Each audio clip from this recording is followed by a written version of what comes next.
All right. Well, good morning, friends. Good morning. I'm Pastor Sarah. If I haven't met you, I use she, her pronouns. Christ is still risen. Christ is risen. Christ is risen. Christ is risen indeed. Hallelujah. All right, thank you. Okay, we're still in this season of Easter, and as we continue on our resurrection journey in this season, our text for today is from Acts chapter 9. This is the story of when Saul, who becomes Paul, familiar, yes?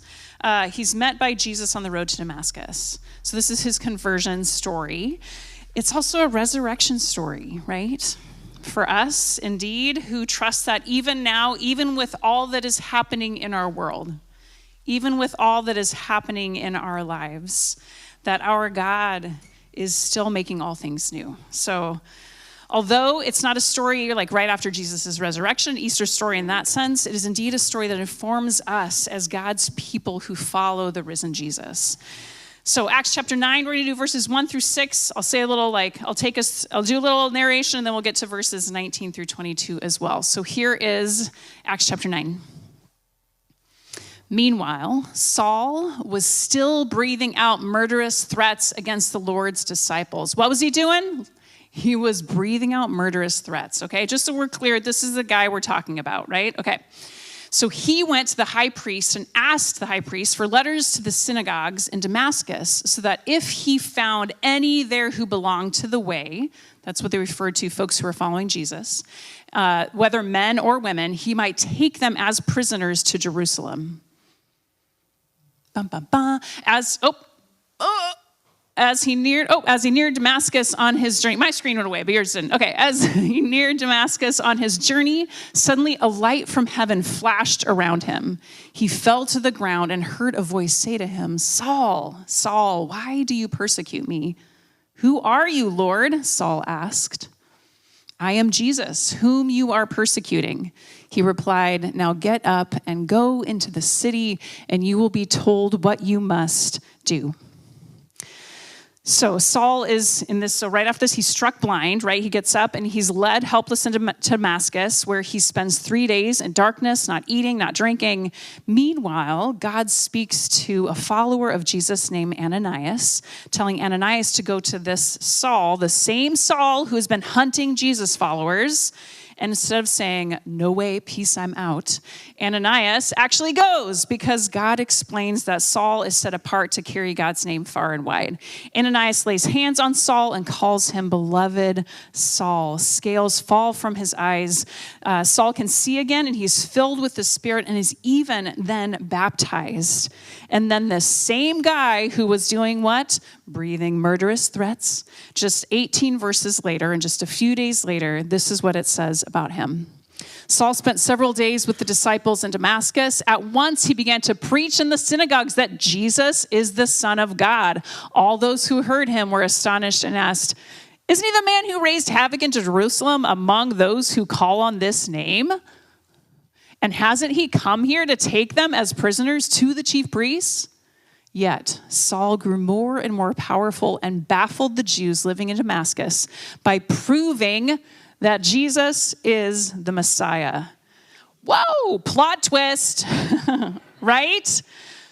So many of us have had plot twists in our own lives, even like this when it comes to our own journey of faith, right? So Saul is such an example of how God moves us into new life in ways we often can never imagine. And this is true for our own Bill Lennon, who is here today to share his Salt House story. So, for those newer to Salt House stories are our practice of making room to hear the story of one of our own, trusting that as they share, we get to hear echoes of the Jesus story in their story. We get to hear echoes of our own story in their story. It's because one of our core beliefs and practices here at Salt House is that stories matter. Because God's people, as God's people, we are storied people. The stories about who we are, who God is, and what is possible, all of that fuels us in our life of following Jesus. And this morning, it's Bill's story that we get to hear. So Bill wanted to be sure that you knew that he will share about some sensitive topics. And so just want to give you the heads up, including the loss of loved ones to cancer and to completed suicide. So if at any point something feels too much for you or you need a break, you're welcome to step out of the room, and I can meet you out there if you want someone to sit with you as well. Now, if you've been here on a Sunday morning, you've likely seen Bill, right? Because he sets up the communion table before folks get here. He hands you your bulletin with a gentle smile. He's part of that steady rhythm of this place, faithful and present and kind. What many of us don't know is just how much life and love has shaped that person that stands there each Sunday. And I want to share some things about Bill because he's truly a remarkable human and he would never say these things about himself. So I'm going to say some stuff so you get to know him because he's such a lovely and remarkable friend. So Bill's story begins on the baseball fields in Jacksonville, Florida, where he was an all-city player and even scouted to go pro, but chose college instead. That path led him into football and baseball and eventually into the 503rd Airborne, where he became a paratrooper, making 26 jumps during his military service. He also says he played a lot of baseball and football while in military service too, which is okay. He became a coach and a teacher, pouring into young people, and then a counselor and psychologist. Dr. Bill dedicated his life to walking alongside others in some of their most difficult moments. He helped create programs for youth in crisis, including a statewide emergency foster care network here in Washington, and develop relationship-based approaches that grew into the statewide programs like Natural Helpers, which I know I was a natural helper when I was in. Were you too, Peter? Yeah, like Bill started that. Like, what? Like, okay. Along the way, Bill taught, he mentored, he led, serving as a clinical director for over 2 decades, helping train future therapists, contributing to the national conversations around mental health and healing, and even helping shape how communities respond to sexual abuse with accountability and care. Bill's been recognized in all kinds of ways, awards, leadership roles. He even wrote a book. He's working on another one, but that's not really the heart of it, right? The heart of all of this is a life spent showing up for people, listening, guiding, caring, and through it all, a quiet, steady faith in Jesus that didn't just stay in church, but moved out into the world again and again. And now at 91 years old, right? That same faith brings Bill here to Salt House each Sunday to set the table, to welcome us, to serve in ways that are easy to miss but deeply meaningful. So today it's a gift to pause and to hear more of his story and to recognize the depth of the grace and the sincere wrestling that's been at work in his life all along. So Bill, we're so grateful you're here, that you are among us. And friends, let's welcome to the Salt House microphone, Bill Lennon.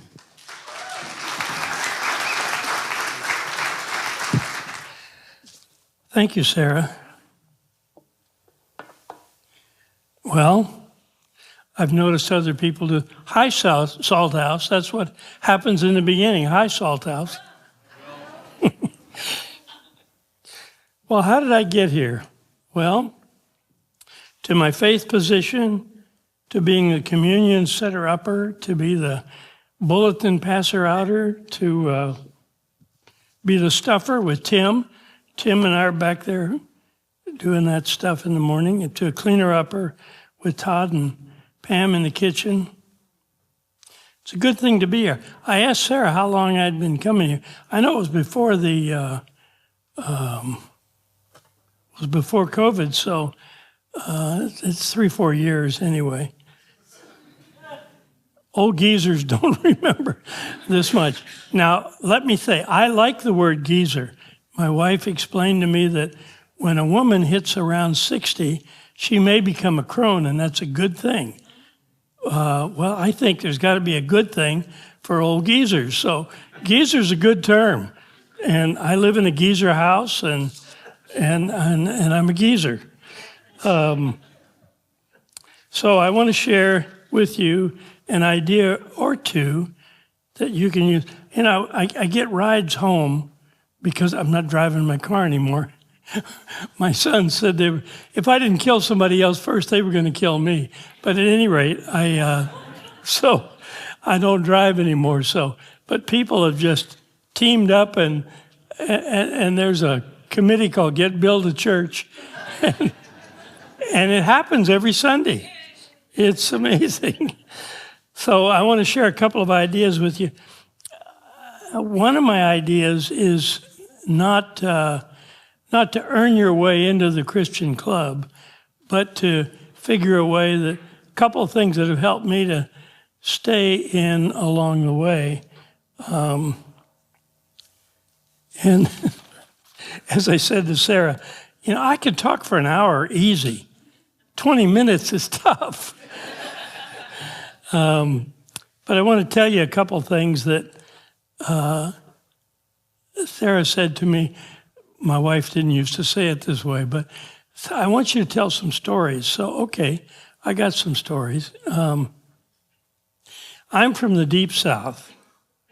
And when I was in the Deep South, for instance, I was raised in Florida, and my family, lived in a triangle between Atlanta, Georgia, and Montgomery, Alabama, and Jacksonville, Florida. And that was a redneck center, I will tell you. In Florida, as a kid, we looked at Orlando was kind of the midpoint of the state. Orlando, at the time I was raised there, had 35,000 people. Now it has over 3 million. We looked at Orlando as, from Orlando south is New York south. From Orlando north was redneck. That's the way we were. And I'm going to talk a little bit about the people that I was raised with. And I want to say that they were literally the salt of the earth, except in a couple of areas that we went sideways with. But at any rate, the conditioning in the Deep South was insidious, and it was powerful. I mean, you were raised that way. And yet the people were, and I would have to say, salt of the earth. I mean, talk about, I know people, you want a shirt? Here, take mine. I knew people like that, except in a couple of areas. One of the areas was if your skin color was different. Well, that's different with many of the people with whom I was raised. And it makes me come to think of a story that I think shows that a bit. And that was that I had done a real football odyssey. And we're going through that again, where people go here and then they go there. I went to a little school called Stetson in Florida, and then I later had connections with Colorado and Oklahoma State, and I wound up at Pacific Lutheran, which was by far the best of any of it for me. But during that time and prior to that time of traveling all around, I got involved in a situation with going down to Montgomery, Alabama, in our Volkswagen bus, which was what we drove in that day, and it was cool. And no, it wasn't cool. Didn't have air conditioning, and when we came up over the mountains, we went 45 miles an hour, maybe, but it was a good trip. And I was at my mother's in Montgomery, and all of a sudden, I was really caught with a culture conflict that hit me stronger than I had run into before. It was hot. It was August. August in Alabama is hot, really hot. And my boys are there where they're having a great time because they get to run around with one of these lawnmowers that you drive. Boy, my boys who were 14 and 9, I think, or maybe a little less than that, they thought that was great. But it was hot and they wanted to go to the pool.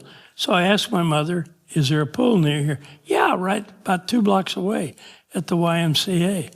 Well, I thought to ask, can blacks go there? Well, no, they have a pool on the other side of town. Uh-oh. So we hopped in the van, headed to the other side of town. We're warmly welcomed, and here there are a few little white people in a pool full of black people. I think we stood out, but we were warmly welcomed, and it was great. Later on that evening, my mother said, can I have a talk with you privately? And I said, sure. So I'd forgotten what those private talks with one of your parents was like. She said, you know, I understand your value system is different than ours, but don't put that on your kids. And I thought, wow, that's not so bad when you hear it from a Ku Klux Klansman, but to hear it from your mom, that was difficult. But and I'd like to reiterate that these were people that fed the hungry. These were people that were very gracious and would do a lot for you unless you had certain idiosyncrasies that were their problems. And to pull away from any of that, that's kind of tricky. But fortunately, it works around here, and it works in this particular congregation. But that was the beginnings of that kind of thing. I just want to say further that my mother attended the Methodist. That was really big at that time when I was in service. I asked about what is this Lutheran thing. I didn't have much. When I went to PLU, I know Stu Govig, who became a very good friend of mine, who was later head of the religion department there, was explaining to me in a class, the Bible's in 2 halves. And I didn't know about that. There's this part and there's this part. But at any rate, I learned some stuff. I also learned he wasn't an easy A. Man, I couldn't get an A in his class no matter what. And I read all that stuff. I was reading both ends, but be that as it may, I was learning some stuff. And Mother attended church at the church there with Lurleen and George Wallace. And if you don't know about, look him up on Google for when he was governor of Alabama. He was really a piece of work. But they went to church there. They did lots of things. They were very gracious people. And they had certain areas that just would not work for them. I just want to make sure that I'm not saying they were all, it's easy when somebody's all bad, if there is such a thing, or all good. It's tough when it's kind of like, that ice cream has got 3 or 4 different colors to it. It all mixes up and it's difficult to deal with. But at any rate, I had to figure that out. The biases that I developed, one is that if your color was different, that didn't necessarily mean you were different. Another thing was your sexuality. My bias shows when my parents would say, or at least my mother, and her new husband after she got married after my parents divorced, that if people make a conscious decision to do something wrong with their sexuality, that's bad, and we don't want to have anything to do with them. And I thought, I don't think it works that way. But what I was told is, well, it's in the Bible. And I'd say, where is it in the Bible? Well, I don't know, but it's in there somewhere. You can't do that.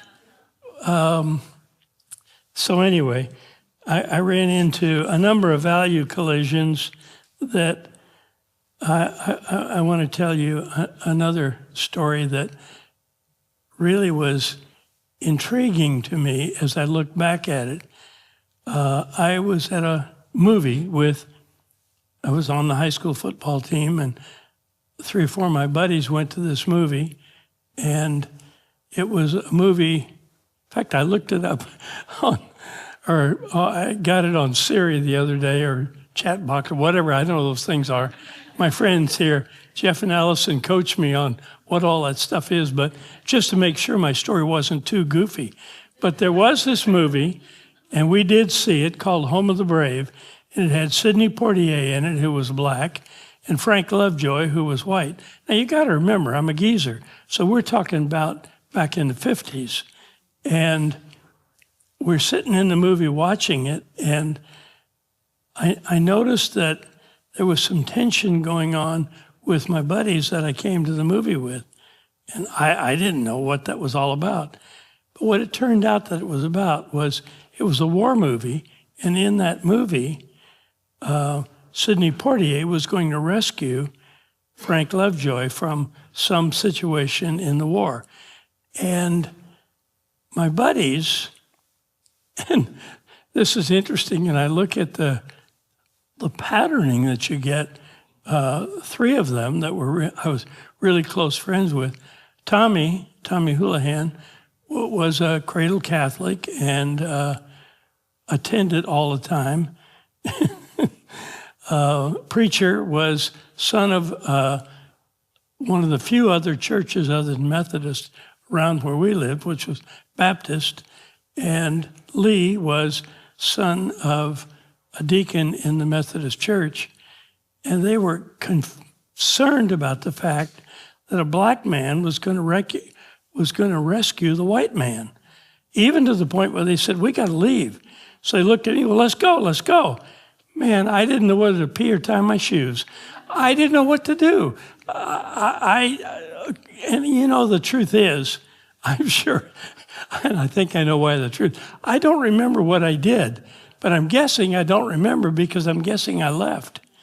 And later in life, it's a little, at 16, sometimes it's kind of difficult to make those decisions that are healthy decisions. But that's what I did. And my life had changed a lot since then, particularly when I got, fortunately, out into a part of the coast. My mother said to me one time, "I think you moved as far away from me as you could." And I thought, yes, but I didn't say that. I mean, I'm a slow learner. In fact, I went to a bunch of different schools and got a bunch of different degrees, and finally got a doctorate. But, you know, I don't think I was 45 years old when I finished that. And everybody said to me, I'm doing okay, because I didn't know if I was going to be able to read this stuff I wrote down. But I'm doing okay, so I'll pick my glasses up. Well, Sarah's got some geezers she hangs around with. One of them's having a birthday today, and happy birthday. Let's represent the geezers. Anyway, there was a big value collision in that when I was looking for a church to be a part of, what I ran into was, I don't want to tell other people how to do what they do, but there are some things that are important to me. So when my wife passed away in 2016, one of the things I did was give our house that we had up on Whidbey Island to our daughter, and she and her wife are raising 2 really skookum kids. You can look that's a real word. I love skookum. But skookum is a real word, and you can look that one up too. It says really outstanding people. And I married 2 skookum women. Now, when Sarah said before, sometimes some things get said in a group that are painful, or you don't want to hear them, or they're triggering. And if that happens, please just get up and go. Everybody in this church goes for coffee, whatever they want anyway. They won't know if you've got something to deal with or if you're going for coffee. But, that's what happens around. I notice this always, the walk around the back. I can tell you because I sit back there. I can tell you who goes at what time. It's really programmed. But at any rate, I was married to Patty and Boo, and they were both outstanding human beings. They were both intelligent. They were both fun. They were both spiritual. And they both died of cancer. Patty was 39. Boo was 64. And what I've had to figure out, and it's taken me a while, and I'd say I'm 90% there now. I'm much better with that. But I had to figure out, I had 20 years with each of these two women. And at some point you have to wonder about their intelligence because they stuck with me. But one of the things Boo used to do, I used to always say the best day of the week is Monday because I get to go to work. I got to teach school for a while, and then I became a therapist, and I love to go in and get to do what I got to do. But my energy was a little different than it is now. Sometimes I'd walk in the room and Boo would go. She wouldn't say anything anymore. She said, "You're the only person I know that wakes up in the morning," and I always wake up at 6 o'clock. And my legs are starting, we get to go. It's Monday, let's go. And sometimes that's hard to get along with. But, I really, looking at my notes here, I didn't say this, and I wanted to say it. I believe strongly in nurture, and I want to believe more than nature. And I know both boys that we adopted, they were from the hospital.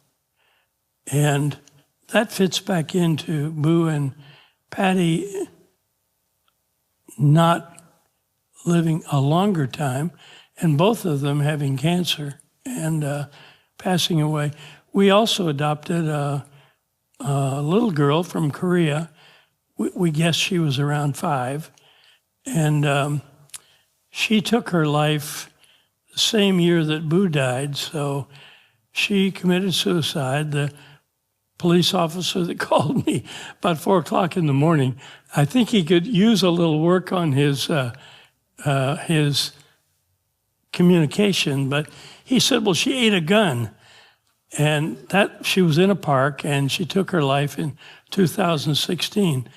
And the big lesson that I've learned in that is I had 20 years with each of those women, and what a blessing they were. Poor Patty, I was crazier. The first 20 years, I was crazier than I was later. Well, and Boo wouldn't put up with that stuff anyway, so there's at least somebody here in the audience that knew Boo, and she was a strong person. She, and like I say, she put up with me, and that was a good thing for me. So when I was looking for a church, something that I had learned over those years that I'm equating where I was as a kid to some values that I had learned that were different about how people are. Some of the things that I had learned in that whole change and learning is that I want to be involved in systems that are inclusive, not exclusive. And what I found often in churches, and you'll notice, say something about this in a minute, but I noticed often in churches, a lot of church people are really, really wonderful human beings to hang out with. But it takes a little while to find where their exclusive part is.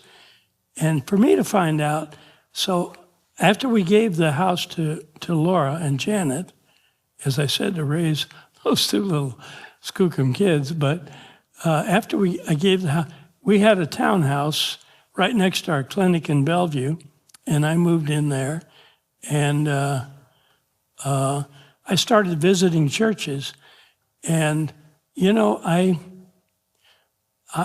liked the pastor at First Pres Church in Bellevue.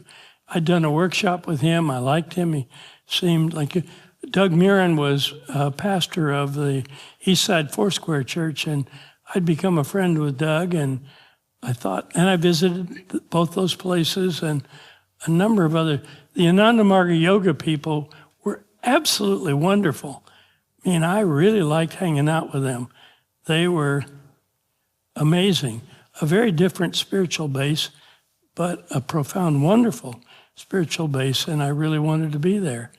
And it goes on and on. I found a lot of places that really fit, but they didn't fit, because it seemed to me that underlying was, like I found in one Catholic congregation that I was attending, and there's a whole lot I like about the Catholic Church.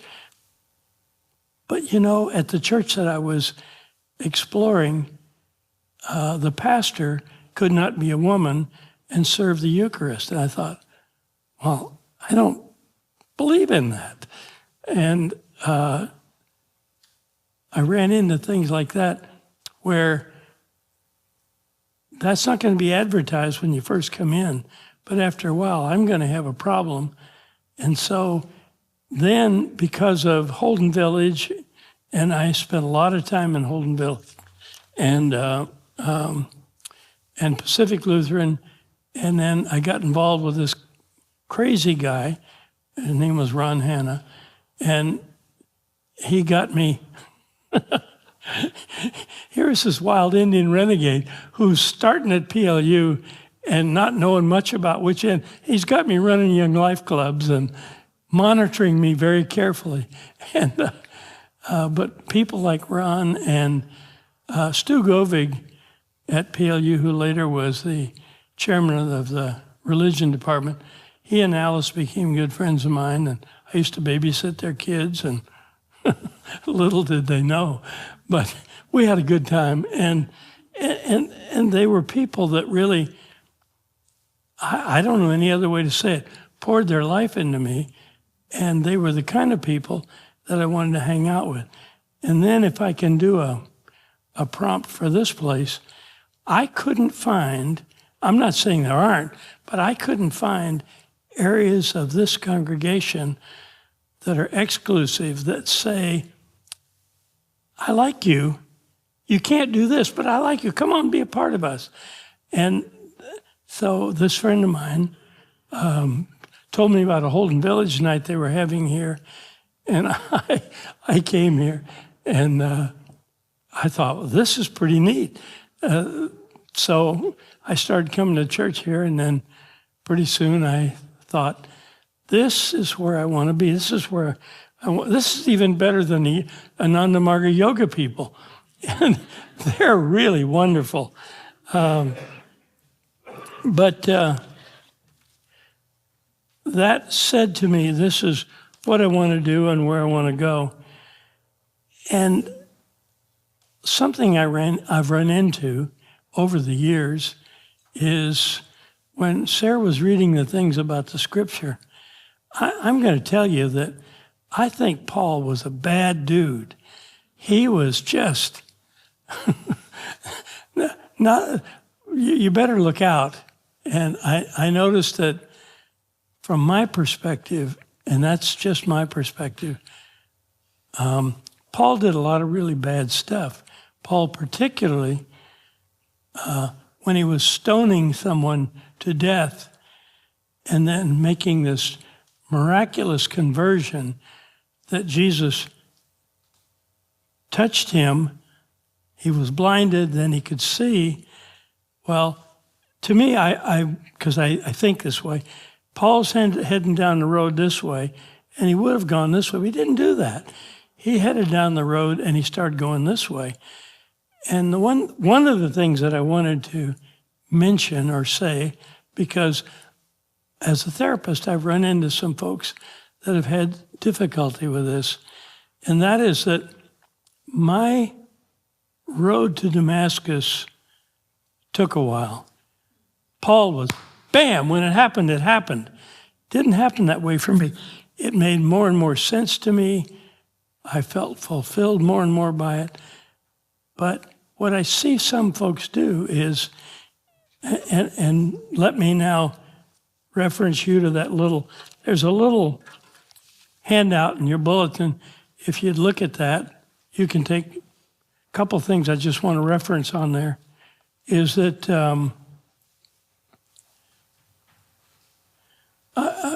I'm a bumper sticker thinker because I spent time as a high school coach, and I think about bumper sticker things that coaches say, which also happen to be kind of true.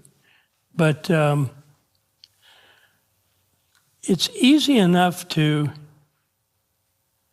get caught up in, is it real when it doesn't work? And I've seen people have that happen. I've made this decision to be this thing or hang out with the Christian folks, and yet I'm still dealing with some of those issues that I have to deal with. And for me, it became okay. On my little thing here, a friend of mine that was typing it up for me did one thing wrong on it, but who cares? Who would know? On the Joe Harry window, you can see a thing where I live a lot of my life, where I've done the wrong thing for the wrong reason.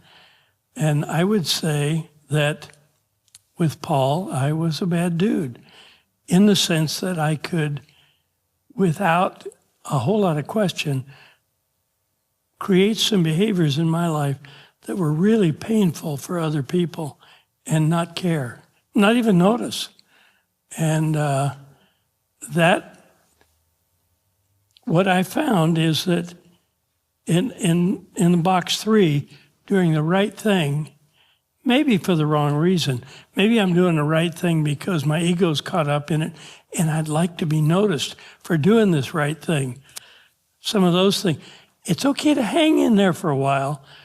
I know my walk to Damascus, I would say when I look back on it, was probably about 5 years before I thought, am I in this club? Am I really a part of this system this way? I want to tell you another story. There was a time when I got out of college when I was a football coach in a high school, and we were really, really doing well. But I was in a small town. It was Westport, and we were doing exceptionally well. We had lots of good seasons. One of them was undefeated. They picked me as the Southwest Washington Coach of the Year, and blah, blah, blah, blah, blah. And, you know, when you're in a small town and you're very successful with football, people deify you. I mean, that was back when that used to be the salmon fishing capital of the world, and people would drop by giving me crab, giving me salmon. It was wonderful. And I was sucking into that. My ego, now let's face it, I don't want to get political, but I think when your ego's that big, probably you're insecure underneath that. And I know that was true with me. Well, I was sailing along doing these wondrous things with these kids and having lots of success with our football programs. And there was a school psychologist named Marion Irwin. She asked me one day, she said, can I talk with you? Sure. So we went in the teacher's lunchroom and we sat for a while. And she talked to me about how wonderful things were and how wonderful I was. And it was really, I basked in the warmth of all the stuff she was laying upon me.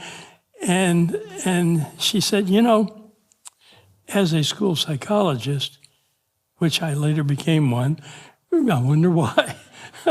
But she looked me in the eye and she said, 90% of the kids going through high school, they're going to make it no matter what we do. We think we're this big, hugely important, and we are, the parents are. But 90% of them are going to get by anyway. There's 10% of them that really need help. They need a bridge. And she looked me in the eye and she said, you have such a good connection with high school kids. You could be that kind of bridge if you could just get over your ego. Oh, geez, how dare she?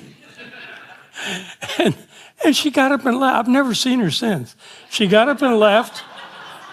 And 2 years later, I was in a master's degree program for counseling, and later went on, did more than that. But it's fascinating to me how God puts certain people in our lives, and it's important to listen, because sometimes there's a nugget, a gem, or even a barb that comes at you that says, you better listen to this, buddy, because there's something here for you. And she had a big impact on me.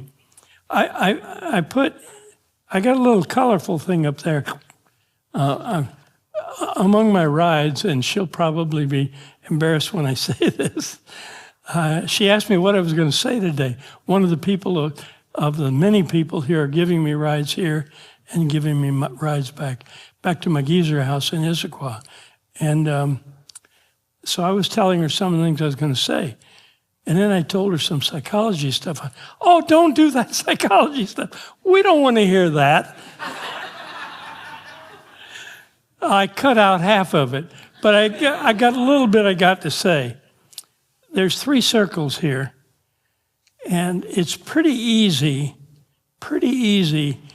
to know that orange circle on my little diagram that I left for you. That's the bad stuff. That's the stuff we may still engage in it, but we know that's bad stuff for us. It's bad stuff for other people. And then the middle circle, a friend of mine used the term, that's the on-ramp, and that really made sense to me. That's the on-ramp that gets me into that bad stuff. And then the outer circle is the stuff where I'm having a good time and going to parties, playing golf, shooting pool. My pool shooting is getting a lot better, by the way. We have a pool table at my geezer house, and I play once or twice a week. And I'm so much better than I used to be. But at any rate, who cares? I care. I get stuck with that kind of stuff. But what I know after being a therapist for a while is a lot of folks focus on that inner circle stuff I know is not good for me to do or to think about or to engage in, and I know that anyway. And what I've learned for myself, I'm thinking about an example where we had our townhouse right next to our clinic. So I walk over there, and I've had a bad day at the office for a therapist. I spoke when it wasn't time to speak. I didn't meet you where you were. I met you where I was. I was judgmental about some of this crap that you were doing. And guess what I would do? I'd go back home and open the refrigerator door and stand there and want to eat my way to happiness. Now, right now, my weights, I work on it all the time. It's at my geezer house, I quit eating lunch. I can't eat 3 meals a day. Here come the fudge. I mean, I don't want to, and so that was really difficult. But, more often than not, when I got that refrigerator door open, I could pray. There's a lot of things I could do. That's not what I would do. When I had a really bad day, I want to do something that's going to bring me quick happiness. And what I've learned is that my timing and God's timing usually are not the same. They're often quite different. And sometimes, like, I think I would like to have this change happen in my life. Shazam, right now. Happened for Paul. He was a really bad dude.